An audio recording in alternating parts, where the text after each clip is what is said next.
how have you seen the response since the spring, and I guess adding a lot of new faces too? How have the first few days been and trying to get everybody up to speed?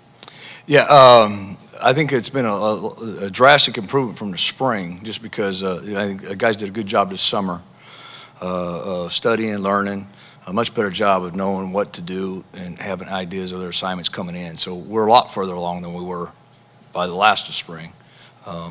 We still got a ways to go. I mean, we got to continue to make those strides. But right, so far it's been a pleasant surprise, really, for the work ethic and things the way we've done, and everything we've emphasized, they've answered. So. Front right, coach. You guys had a couple of edge rushers, Jalen specifically. Mm-hmm. I want to ask about him. Just a guy who's not necessarily like traditional pass rusher size, but has definitely done it at a high level. Just what does he bring to the table for y'all? Yeah, he's a special talent, especially especially when it comes time to pin it back and go rush. Now, we haven't done any real third down stuff, so everything he's done right now has really been sitting on first, second down, so he hasn't really had opportunities to do those. But he's been very productive, every practice really when he gets opportunity to rush the quarterback. Did some things today, and he's got a good his physical tool set's pretty amazing. He's a very talented individual. We just got to get him on the right track and make sure I'm putting him in the right spots.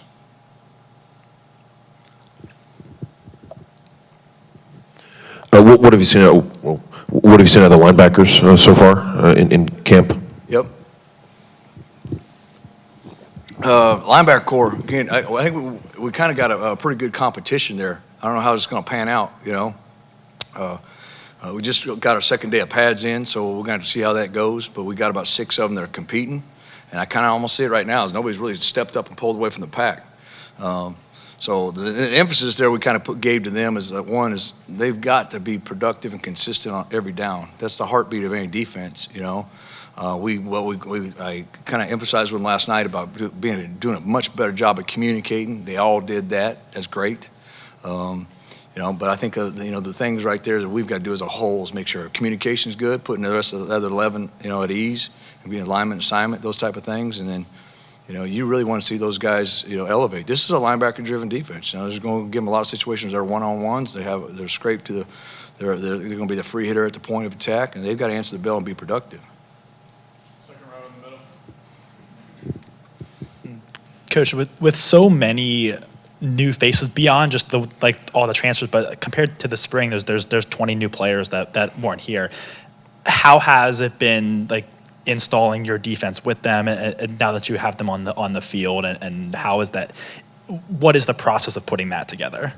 Yeah, well, most of them were here all summer, which gave them a huge jump start on the mental part. The whole summer focus was really knowing what to do, in the defense, knowing and then we kind of focused, obviously in the fall, of how, and then the situations that we have to make adjustments to. But I think that part. I think those guys did a good job. I think the guys are all blended in. We got some freshmen. Obviously, heads are spinning. It's early part of fall camp. Their heads are spinning. There's a lot at them.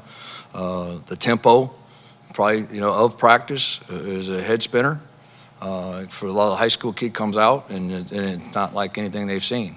So the young guys are making it. Obviously, it's a huge adjustment. We're probably not going to be able to judge them until it stays 7, 8, 9. So when things slow down a little bit and they get it clicking.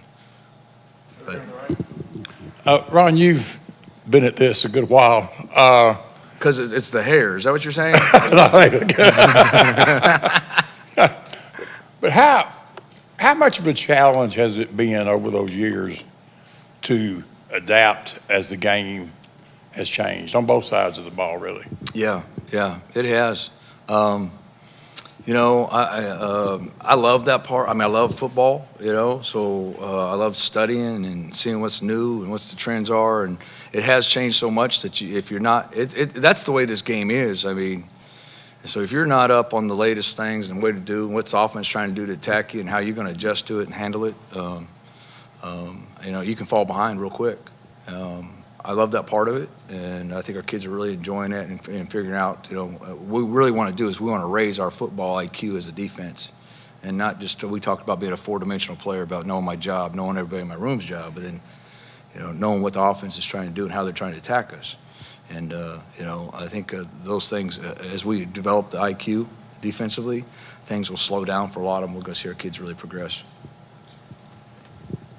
Ron, what are some things you guys are looking for in the first scrimmage on Saturday? What sort of test does that provide for your defense this early? The first thing was there's two basic things. We talk a goal coming in the spring is, hey, we got to eliminate unforced errors, pre-snap errors. Like, can I get lined up right? Do I know where my eyes are supposed to be?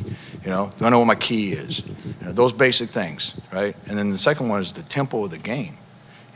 Biggest thing a big emphasis today was, is playing fast, figuring out how fast you can play.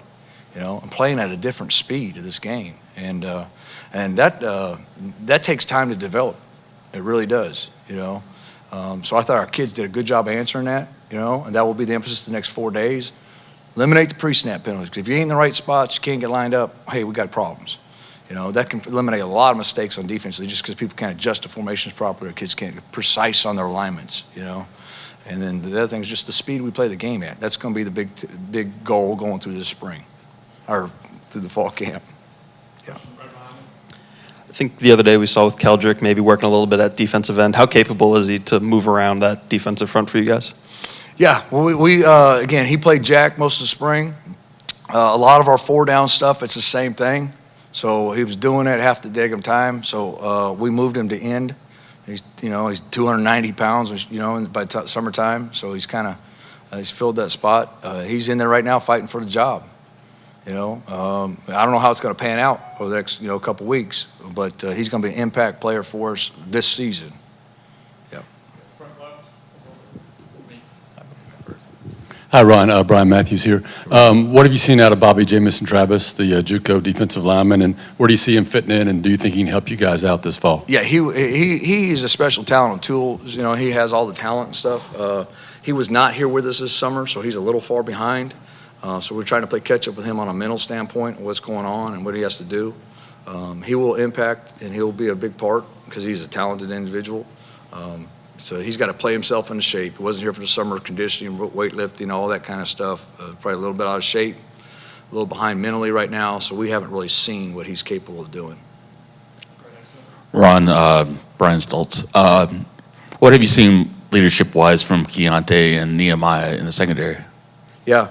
Both of them, along with there's about 6-7 guys that we kind of lead on that they are, the leadership right now is probably more so from how they conduct their business. We would like it to step into more so how I can lead the individuals on his football team to become better. I think we need to take some strides forward on that. If I'm being blunt about it, we got to take strides forward. The idea of leadership is how can I help others around me, be the best they can be. How can I lead someplace they can't go by themselves? And so they're doing a lot of things of being the player on and off the field that we want them to be. I need them to pull other people with them. Second row in the middle. Following up on that, we saw in the practice last week that it seemed at least like some freshmen were shadowing some of the more veteran players in the secondary, especially. I guess, has that been something you've been doing to try to? Talking about the freshmen's heads spinning earlier, yeah. Has that helped them kind of get their feet under them? Yeah, we want them to get as many reps as possible. A lot of times so anytime we get in those situations we can do it, we're trying to get them behind a veteran so they can see the alignment, the adjustments, what should they sound like? What kind of communications should they be making on the field? How can they talk to each other? Those things will hopefully help bring them on a lot faster. Time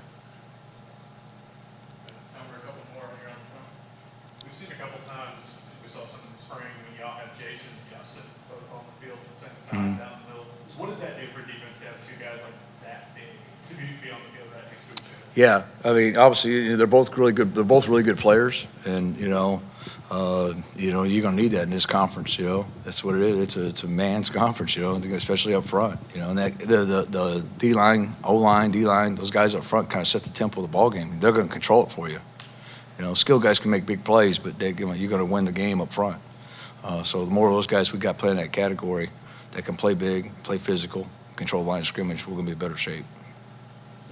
Ron, I remember in the spring you said you wanted about 25 guys that you really felt like could contribute at any given moment within the defense. Where do you feel like you guys are at right now, and kind of what's the progression of getting guys who you think can contribute in the 2 deep? Yeah, well, if you today, as opposed to where I'm going to say in 2 weeks or 3 weeks, it should be probably drastically different. But right now, I would say we're probably at the 15, 16 mark. There's 7, 8 guys, they got to figure out the tempo you got to play the game with, the way you're supposed to communicate, the consistency to do my job, and those type of things. So we got a ways to go, but we have the time to do it. So, you know, as long as we make progress like I thought we did today, and we continue to do that, then, you know, I don't know if it'll be game 1, but hopefully maybe it's by game 2, 3, 4, somewhere in there, we're getting to that mark. We got guys that can play the game, and we're not losing anything drop off. You know, and it creates a lot of depth on your defense. Got 2 more, Jason and then Brian. Ron, you talked about the linebackers, the depth there. Obviously, you've added some pieces, but what have you seen out of some holdover guys that we didn't see much of last year? Eugene Asante and Robert Woodyard. How have those guys progressed really since the spring, too? Yeah, I think Eugene has made some huge strides, like the things we're talking about. He's a physical talent, runs well, plays hard, plays with excitement, emotions. He's all that kind of stuff you're looking for.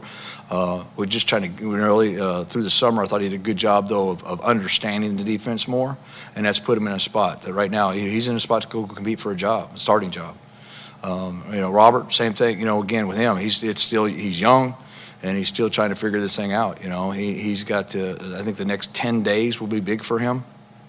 You know, that's what I say. If you want to get in the hunt, it's about consistency on a daily basis. You know. Yes, Ron. I remember in the spring, Kai and Lee and Keldrick Falk were guys who stood out early as far as the freshmen go. Any of the new freshmen caught your eye so far through the first 3 or 4 practices? There's a lot of them, really. I mean, I think I think we have a very talented, especially I think the skill positions, the DB positions. I think we got a really talented group. So I would say all of them has flashed at times, just not on a consistent basis. But I think that's coming, and hopefully we'll see it maybe Saturday.